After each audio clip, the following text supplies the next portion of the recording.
Ada beberapa masyarakat kita yang dia konsumsinya nambah. Nah, ada Mhm. beberapa sebagian besar itu konsumsinya ditahan.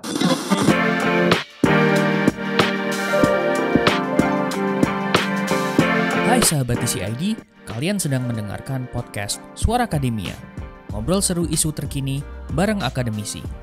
Ekonomi di tahun 2025 menjadi hal yang lumayan menarik untuk dilihat nih Sobat TCID, karena kalau misalnya ngikutin obrolan Suara Akademia atau mungkin nge-scroll di timeline sosial media begitu ya, prediksi 2025 bakal menjadi tahun yang dalam tanda petik sedikit lebih rumit itu tuh sudah banyak banget gitu di luaran sana.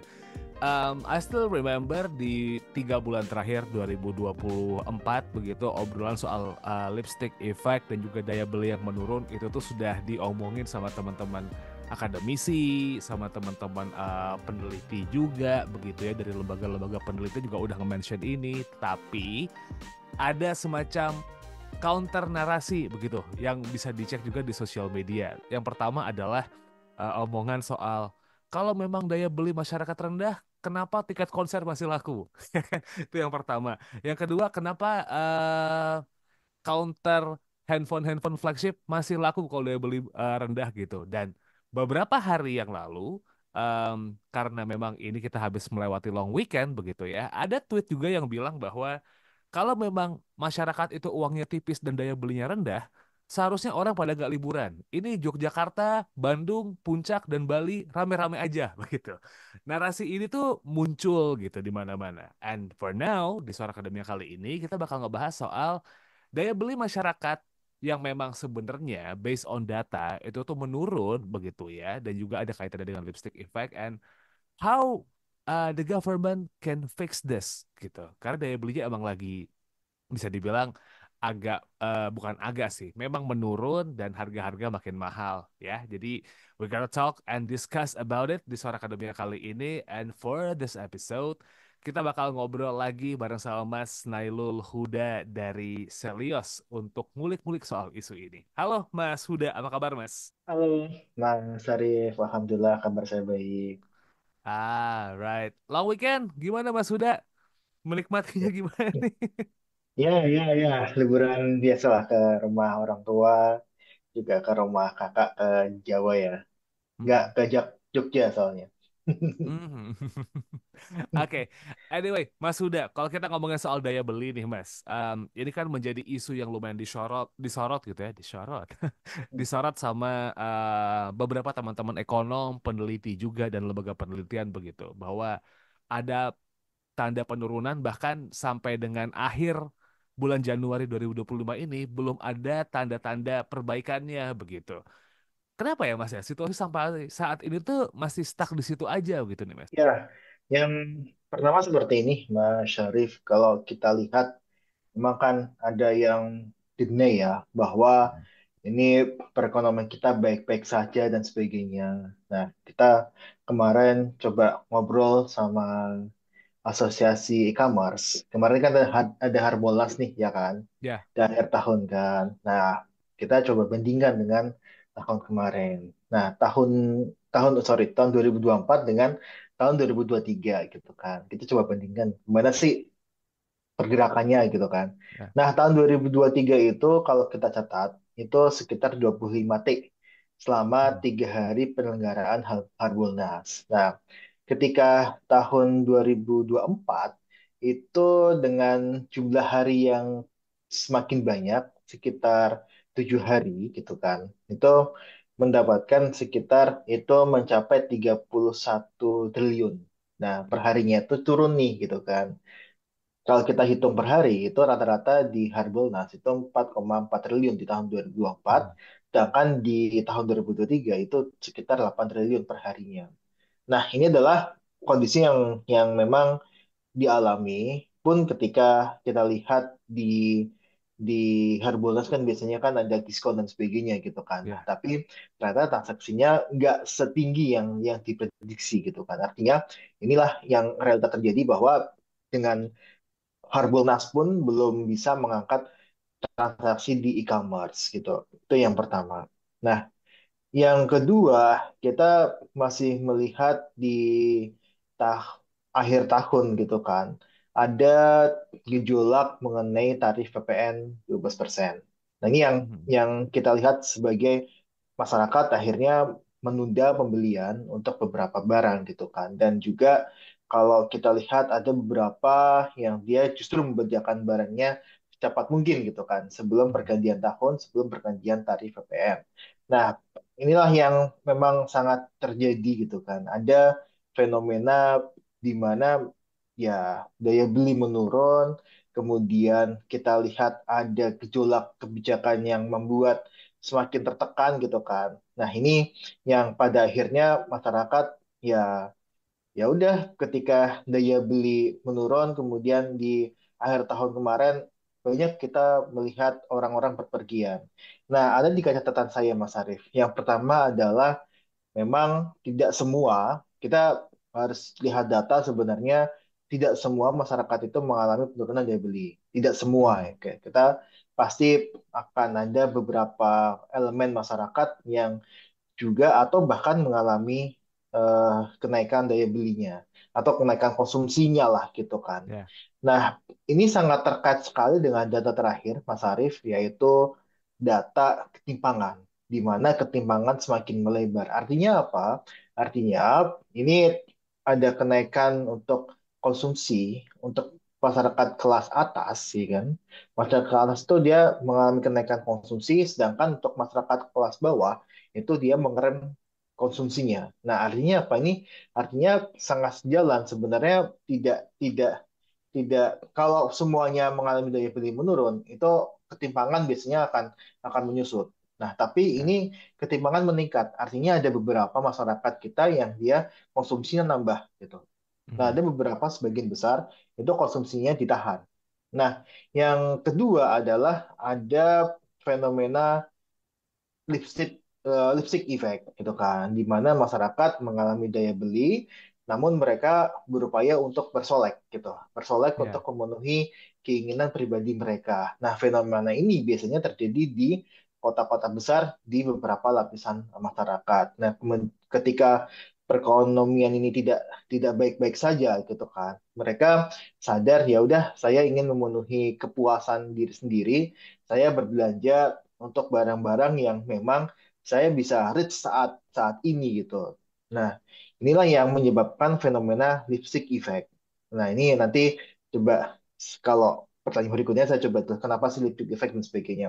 Nah, yang catatan ketiga adalah fenomena untuk peningkatan pembiayaan yang cukup besar di pembiayaan Mhm. daring, baik itu pinjaman daring ataupun BNPL.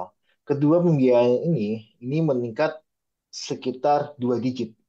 BNPL lebih tinggi sekitar 60 persenan. Untuk yang pinjaman daring itu meningkat sekitar 20 sampai 30 persenan per tahun ya di tahun lalu gitu. Nah, artinya apa? Ini artinya ada sebagian orang untuk memenuhi kebutuhannya, dia meminjam dari pembiayaan, dua pembiayaan ini terutamanya ya. Dua pembiayaan ini untuk memenuhi tadi nonton konser dan sebagainya, atau Ya. dia pergi ke Jogja, pergi ke Bandung, bayarnya pakai paylater, atau dia ke nginep di hotel mana, staycation dan sebagainya, dia bayarnya pakai paylater, atau bahkan dia berhutang via pinjaman daring. Nah, tiga fenomena inilah yang saya sebutkan memang terjadi ketika uh, saya lihat ya itu data-datanya sangat sinkron sekali, dan ini yang memang terjadi di kala perekonomian tidak sedang baik-baik saja, Mas Arief.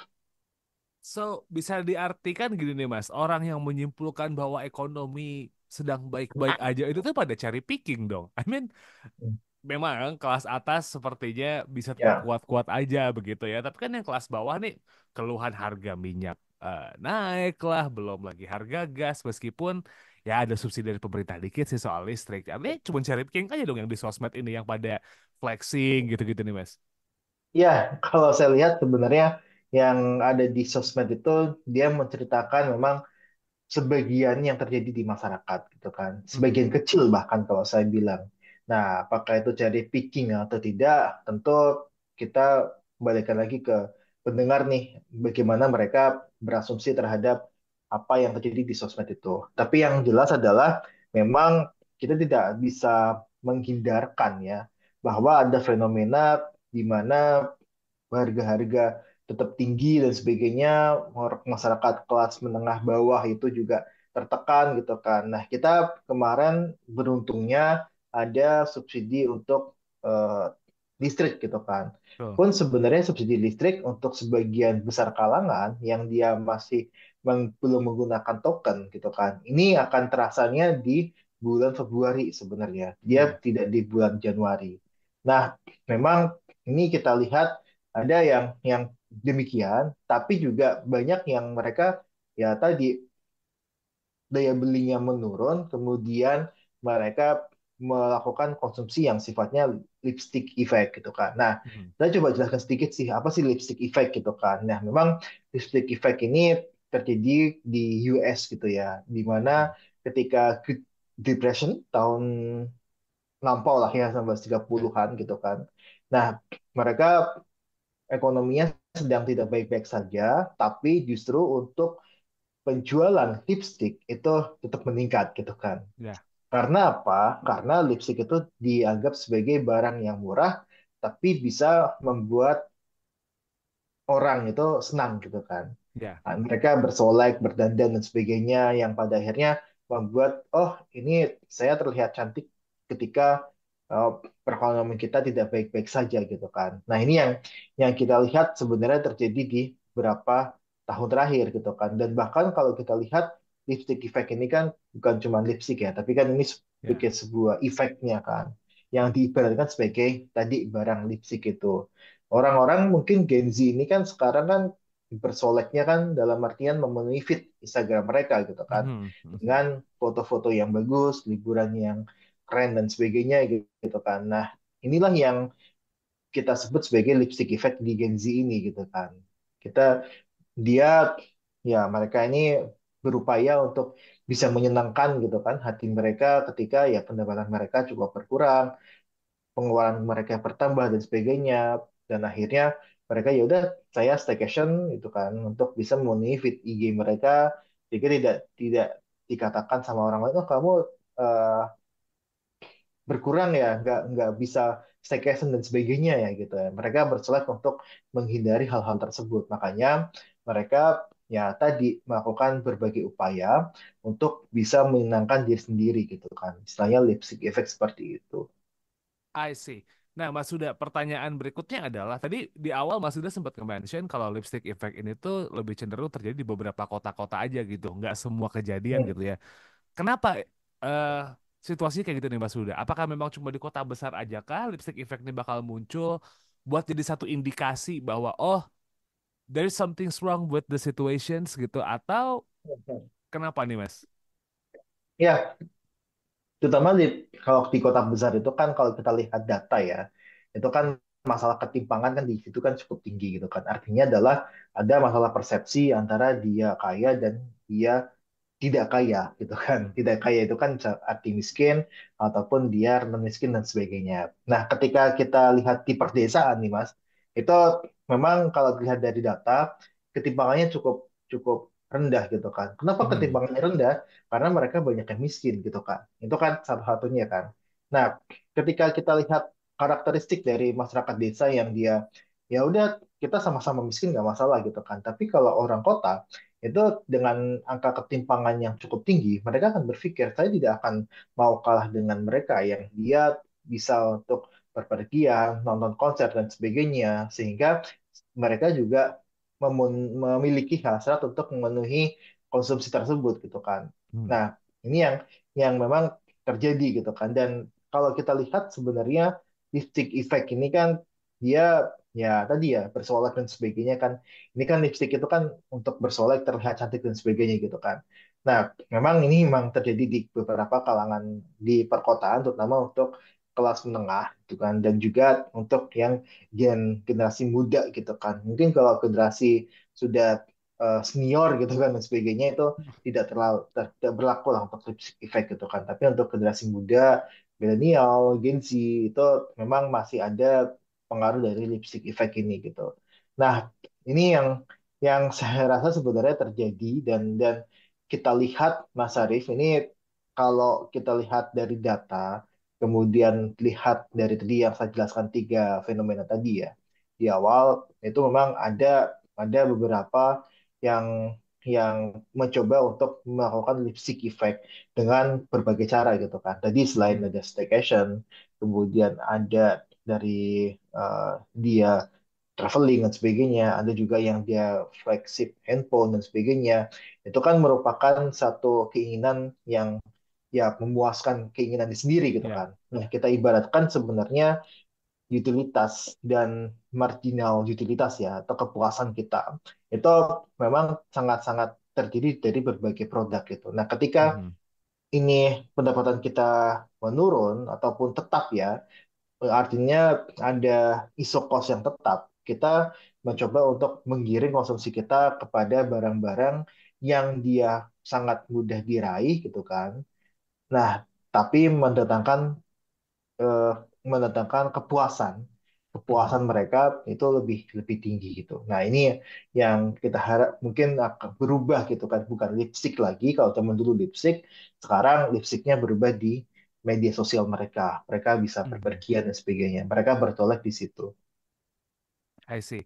Jadi bersoleknya bukan literally yang memang bibirnya jadi warna-warni, tapi fitnya jadi warna-warni ya Mas Huda Iya, ya, biar dapat benar. pujian gitu. Ini jadi bahasan yang menarik berikutnya Mas Huda. Karena tadi ada 3 poin begitu, lipstick effect dan juga keuangan daring gitu ya, lembaga keuangan daring kayak buy now pay later atau mungkin pinjol begitu. Itu jadi dua hal yang berdekatan nih sekarang karena banyak yang menganggap ketika lipstick effect ini terjadi di perkotaan, mudahnya akses untuk menggunakan jasa pay later atau pinjol menjadi ancaman yang lumayan besar nih Mas Huda begitu. Di tengah situasi ekonomi yang sebenarnya nggak oke-oke banget sekarang begitu ya, ditambah banyak isu yang lain yang nggak kita bahas di episode kali ini gitu.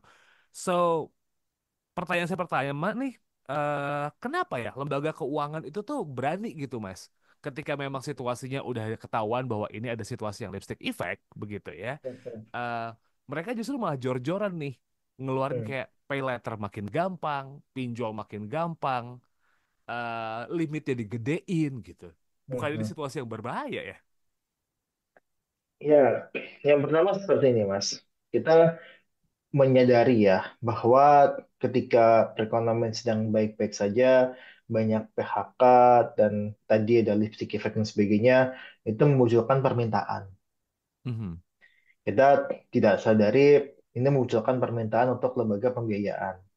Nah, ketika kita lihat data bahwa ya sekitar 50% lebih lah masyarakat kita masih masyarakat yang unbanked dan Mhm. underbanked ya, yang tidak bisa dilayani oleh lembaga keuangan formal seperti perbankan dan sebagainya.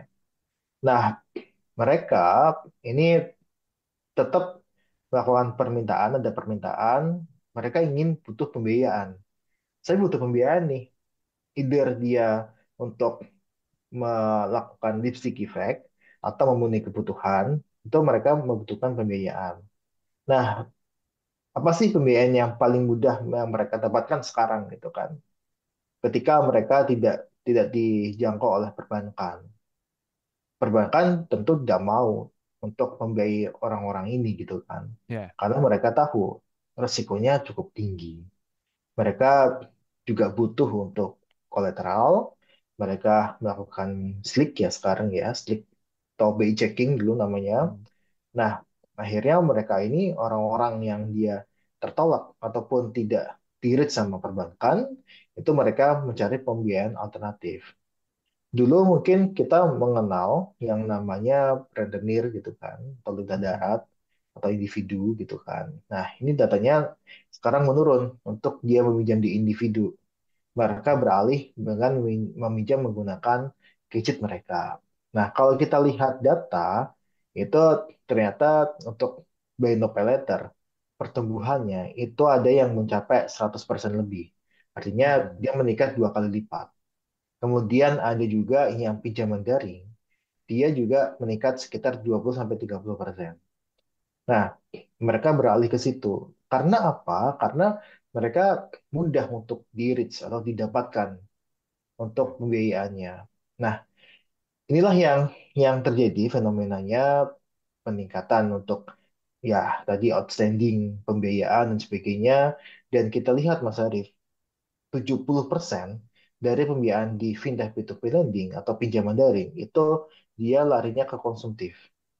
Dia nggak ke produktif, dia ke konsumtif. Nah, kenapa ke konsumtif? Ya memang permintaannya besar di situ. Ya. Lender ini kan tahu kan, oh ini ada orang meminjam sebagian segini-gini gitu loh. Dan dilihat, oh ini ternyata masih resikonya ketika dicek sama platform itu masih cukup oke gitu. Nah, mereka akhirnya meminjamkan uangnya ke borrower tadi. Dan kalau kita lihat data, Mas Arief, di September tahun 2024, rata-rata pinjaman untuk peminjam di bawah 19 tahun itu mencapai 9 juta Oke, sampai 9 juta tuh per gitu bro. September ya. Per Oktober mungkin eh, bisa lebih bisa kurang gitu kan. Nah, tapi itu sekitar segitu. Nah, artinya apa? Artinya adalah memang ini ketika akhir tahun dan saya juga melihat polanya ketika ada konser berdekatan ya. Karena kan ini kan hitungannya kan ketika pinjem gitu kan. Ini Mhm. ada biasanya ada konser tiket, konser-konser K-pop Mm-mm. konser K-pop dan sebagainya itu sangat berdekatan sekali. Nah, ini bisa dilihat polanya itu ternyata memang banyak yang memanfaatkan itu untuk membeli tiket konser dan sebagainya. Karena mereka paham, ya ini saya belum bisa loh untuk melakukan pinjaman di perbankan, pun saya menggunakan ataupun mengepek kartu kredit belum tentu diterima gitu. Nah, tapi mereka sudah ingin ngebet untuk nonton tiket tiket apa nonton konser-konser Ya, K-pop ini gitu kan. Kan akhir tahun itu kan cukup banyak ya konser betul. K-pop kan di Indonesia kan. Nah, ini yang kita lihat oh ternyata larinya ke arah sana gitu. Jadi ini kalau bisa saya bilang memang mereka butuh pembiayaan, ada permintaan, ini yang menjadikan si lender dan platform itu berani untuk membiayai atau melakukan eh, hutang ya, memberikan hutang kepada borrower yang dia sifatnya sifat konsumtif. Begitu juga dengan BNPL dan sebagainya yang akhir tahun transaksinya cukup cukup meningkatnya cukup luar biasa. Mhm. So basically gini nih Mas, situasi yang makin mudah begitu ya dan targetnya konsumtif dan juga lipstick effect itu ngerti konsumtif. Apakah ini bisa memperburuk situasi Mas di ketika daya beli sekarang nih menurun begitu? Karena Hmm. banyak yang was-was ya ketika daya beli menurun terus ke depannya seperti apa nih ditambah periodenya mepet banget gitu yang periode dalam tanda petik festif begitu ya Januari tahun baru biasanya ada orang semangat baru Lebaran udah di Maret nih kayak nggak dikasih napas begitu 2024 deg-degan 2025 penentu orang spend the money juga deketan banget nih. Ya, saya lihatnya seperti ini sih, Mas. Sebenarnya ketika Lebaran dan Ramadan dan Lebaran lah, itu ada kenaikan daya beli biasanya. Mhm. Kita ada THR ya, ada Ya. THR itu dan ketika Ramadan mereka biasanya spend money lebih tinggi gitu kan. Makanya kalau kita lihat data Mas Arief itu di di Ramadan dan Lebaran inflasi itu cukup tinggi. Mhm. Inflasi ini didorong dari sisi permintaan. Jadi permintaannya akan meningkat tuh. Orang berbelanja lebih banyak. Orang biasanya membeli baju untuk anak-anaknya, untuk Lebaran dan sebagainya itu di bulan Ramadan gitu kan. Hmm. Nah, dan juga di ketika ada eh, pendapatan lebih, itu biasanya mereka membelanjakan untuk konsumtif gitu kan. Untuk konsumsinya Ya. juga lebih tinggi, biasanya seperti itu. Nah, memang di Ramadan ini kita harapkan ada daya beli yang meningkat yang diakibatkan oleh adanya THR. Makanya Mhm. kita mencoba untuk berpikir, oh ini ketika Ramadan mudah-mudahan tidak ada masalah mengenai THR dan sebagainya. Tapi THR ini kan untuk yang sifatnya formal gitu kan. Betul. Nah, bagaimana yang informal? Nah, informal ada sebagian yang mereka juga sebenarnya ketiban untung dari sisi peningkatan permintaan. Nah, ketika Mhm. orang misalkan yang formal gitu kan mendapatkan eh, THR gitu kan. Mereka berbelanja untuk daging, untuk ayam, ataupun untuk yang sifatnya eh, makanan ya, yang dia di Ramadan, itu biasanya meningkat. Mereka spend lebih banyak. Nah, spend lebih banyak ini meningkatkan juga dari sisi informalnya gitu kan. Sisi informal pendapatannya biasanya meningkat juga. Nah, ini kita harapan sebenarnya bisa di-push di Ramadan. Nah, kalau kita lihat di sisi pertumbuhan ekonomi dan pertumbuhan konsumsi, memang di triwulan yang ada Ramadan dan Lebarannya itu biasanya lebih tinggi karena didorong dari konsumsi rumah tangga. Nah, kita berharap di Ramadan itu tidak terjadi eh, penurunan daya beli yang cukup tajam. Nah, yang kita pikirkan adalah setelah Ramadan, setelah Lebaran. Karena siklus tahun kemarin, kalau kita lihat data, ternyata memang penurunan daya beli itu cukup cukup pasif ketika habis Ramadan Lebaran Mei. Mei Ya. hingga September itu kita mengalami deflasi berturut-turut. Artinya dari setelah Lebaran gitu ya, 1 bulan setelah Lebaran itu mengalami penurunan daya beli gitu kan. Meskipun di di bulan Juni ya ada kenaikan kelas gitu kan, ada tahunan jalan baru, ternyata itu tidak mendorong gitu kan. Nah, itu yang jadi karena di tahun baru ternyata tidak tidak tidak dibarengi juga dengan adanya penambahan pendapatan masyarakat dan juga di setelah itu ada penutupan pabrik tekstil secara besar-besaran ya dan sebagainya. Nah, ini yang kita lihat karena di bulan Maret ketika mereka Ramadan Lebaran, ternyata banyak juga stok-stok tekstil impor. Nah, ini yang kita harapkan uang yang tadinya bisa dibelanjakan untuk produk dalam negeri itu tidak lari ke produk-produk impor sebenarnya. Karena apa? Karena ketika kita lihat dari sisi supply chain atau rantai pasok industrinya ya, itu memang ketika uang kita dibelanjakan untuk tekstil, karena tekstil ini cukup menarik gitu kan. Ya. Tekstil, ternyata banyak juga yang dia pembajakannya tekstil-tekstilan dari impor, sehingga multiplier-nya nggak sampai ke produsen. Nah, ini yang kita harapkan ada satu kebijakan sebelum sebelum Ramadan ini ada kebijakan yang dia memang membatasi barang-barang impor, terutama untuk yang produk tekstil gitu. Nah, karena tekstil ini kemarin menyumbang cukup besar juga Mas Arief untuk PHK. Nah, ini yang kita harapkan. Karena ada penurunan PHK, artinya juga ada penurunan daya beli masyarakat. Nah, yang kedua yang kita lihat adalah kita berharap adanya efek dari kenaikan UMR. UMR kita rata-rata naik 6,5%. Nah, ketika naik 6,5%, itu kita harapkan ada peningkatan konsumsi masyarakat ada kenaikan pendapatan 6,5% yang kita harapkan masyarakat berbelanja untuk memenuhi kebutuhannya, bisa memenuhi kebutuhannya. Nah, inilah yang kita lihat eh, ada ya di tahun 2025 ini tidak terlampau mengerikan seperti tahun 2024 sebenarnya. Karena ada beberapa, kalau saya lihat ada kebijakan yang sifatnya pro terhadap konsumsi rumah tangga. Kemarin kita diberikan stimulus ada 2 bulan ya untuk listrik gitu kan, yang mungkin akan mengurangi beban di awal tahun. Terus kemudian ada kenaikan upah minimum gitu kan dan sebagainya, yang ini bisa menjadi pengungkit daya beli. Nah, alhamdulillahnya PPN jadi naik tarifnya gitu kan. Ya. Kita berharap ada efek-efek dari situ.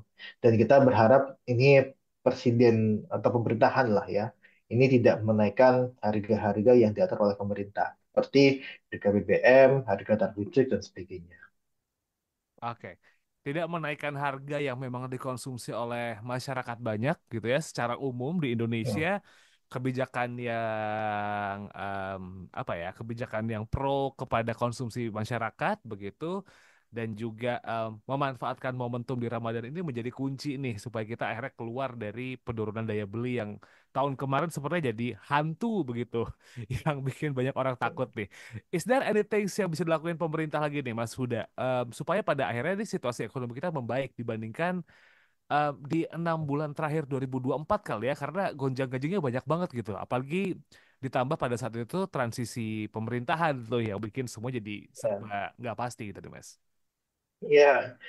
Eh, yang pasti sih tadi ya, untuk harga-harga yang diatur oleh pemerintah itu memang tidak tidak ada kenaikan. Nah, kita juga berharap sebenarnya ada satu manajemen yang bagus untuk pengolahan komoditas, karena volatile foods ini menyumbang yang cukup tinggi juga untuk inflasi.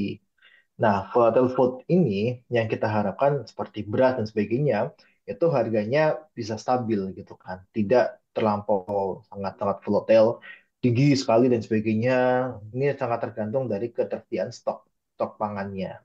Nah, kita berharap Bulog dan sebagainya itu mempunyai peran yang baik untuk bisa mengintervensi pasar. Nah, yang kedua adalah kita juga berharap dari ada efek eh, tadi ya, efek kita ada dari sisi program pemerintah yang dia sifatnya kepada bantuan sosial dan sebagainya sebagai bantalan sosial atau social safety net ya kalau kita bisa Hmm. bilang ya. Social safety net bagi masyarakat untuk bisa melakukan melakukan konsumsi gitu kan atau menjaga daya beli masyarakat. Kita berharap ada ya tadi bantuan-bantuan yang sifatnya meringankan daya beli masyarakat yang tengah terpuruk. Kemarin ada listrik dan sebagainya untuk masyarakat miskin, ada bantuan beras dan sebagainya. Kemudian kita juga berharap ini pemerintah kan naga-naganya kan ingin menaikkan beberapa iuran gitu kan.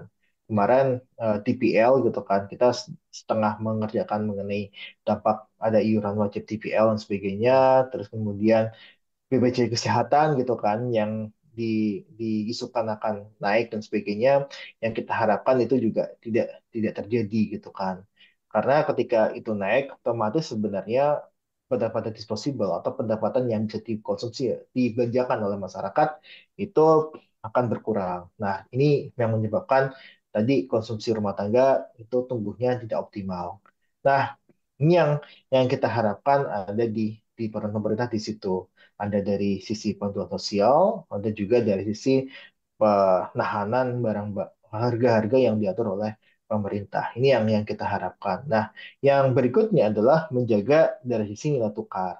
Nah, ini yang mungkin juga tidak banyak dibahas ya, bahwa nilai tukar ini terpengaruh ke daya beli gitu kan. Tapi secara logika seperti ini. Banyak barang kita yang memang kita harus akui banyak barang kita yang diimpor gitu kan. Betul. Nah, ketika banyak yang diimpor, baik itu barang jadi, raw materials dan bahan penolong gitu kan, bahan baku dan bahan penolong itu menjadikan ketika rupiah itu melemah, menjadikan harga-harga semakin mahal atau yang bisa kita sebut sebagai imported inflation atau inflasi yang ditimbulkan oleh barang-barang impor.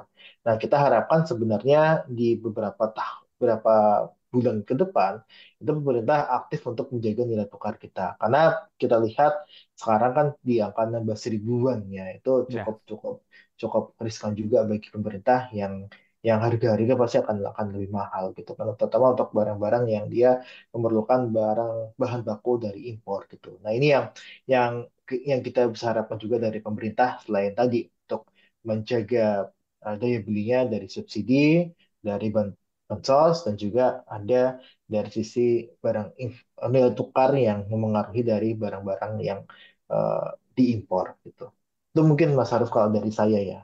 Nah, sisi konsumen atau mungkin dari pendengar gitu atau mungkin kita nih Mas di tengah situasi yang kayak gini sekarang mungkin ada yang pengen disampaikan kah Mas atau tahan-tahan dulu belanja kalau nggak mampu gitu atau mungkin ada usulan lain gitu? Iya, iya, iya.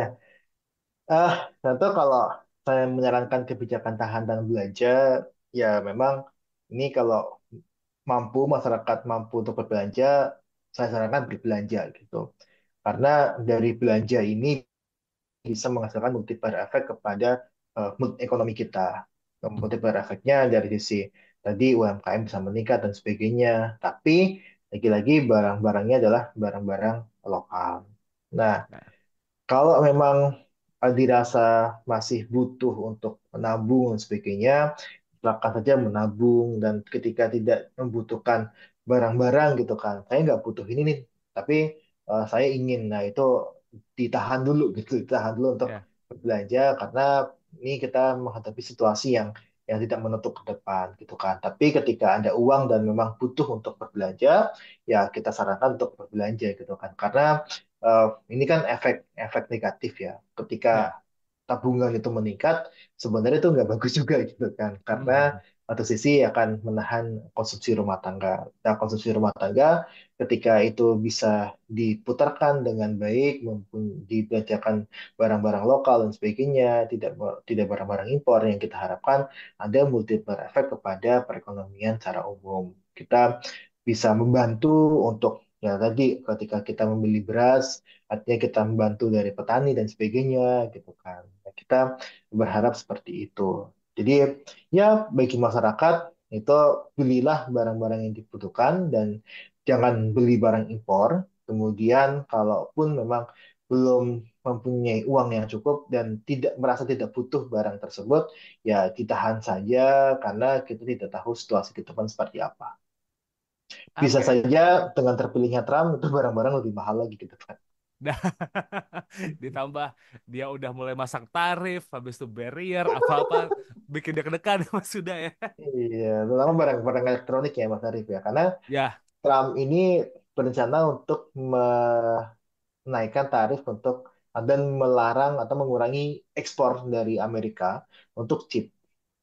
Mhm. Chip itu dibutuhkan untuk berbagai barang elektronik. Nah, ketika itu terbatas, otomatis sebenarnya harganya chipnya akan naik. Nah, ketika harga chip naik ini, biasanya harga barang-barang elektronik juga akan meningkat. Seperti itu. Ya, Jadi yang gimana? berarti Kalau ada uang ya beli sekarang ya. ya. Upgrade handphone ya, yang brandnya dari Amerika atau chipnya dari Amerika, buruan update sekarang kalau ada duit ya. Tapi, but anyway, Mas Huda, thank you so much for the time buat ngobrol kali ini, and Sama-sama. that's our conversations with Nailul Huda, Sobat TCID, Direktur Ekonomi Digital dari Selios gitu ya, ngebahas soal daya beli, lipstick effect, terus juga long weekend gitu. Semoga bisa memberikan pencerahan soal diskusi di Twitter soal ekonomi kita baik-baik aja, tapi masyarakat susah. Semoga ini episode-nya enlightening gitu, ngebahas soal isu dan juga diskusi yang lagi rame. Karena sepertinya ini bakal jadi long weekend terakhir sebelum kita nanti bakal ada long weekend di bulan akhir Maret gitu ya. Jadi Ya, lebaran, eh, lebaran. ya sebelum Lebaran kayaknya ini long weekend terakhir ya Mas Sudah ya. Ya, Jadi lebaran, lebaran 10 hari. Ya. nah Banyak tuh. lumayan panjang, so semoga ini bisa menjelaskan semuanya begitu. Kalau begitu, kami pamit Sobat TCID. Sebelum kita cabut, jangan lupa buat ngecek Instagramnya Selios ya. Banyak banget hal yang menarik gitu di Selios_ID, tempat di mana Mas Huda dan teman-teman Selios itu biasanya ngeluarin hasil riset terbaru begitu ya, atau mungkin opini-opininya bisa dicek di Selios_ID. Dan jangan lupa follow social media di Conversation Indonesia di @conversationidn. Subscribe YouTube channel kami juga di The Conversation Indonesia, dan follow Suara Akademia di Spotify dan juga YouTube Music. Kalau begitu saya Muhammad Syarif signing out. Ketemu lagi di next episode. Have a nice day Sobat TCID. Wassalamualaikum. Kalian telah mendengarkan podcast Suara Akademia, ngobrol seru isu terkini bareng akademisi.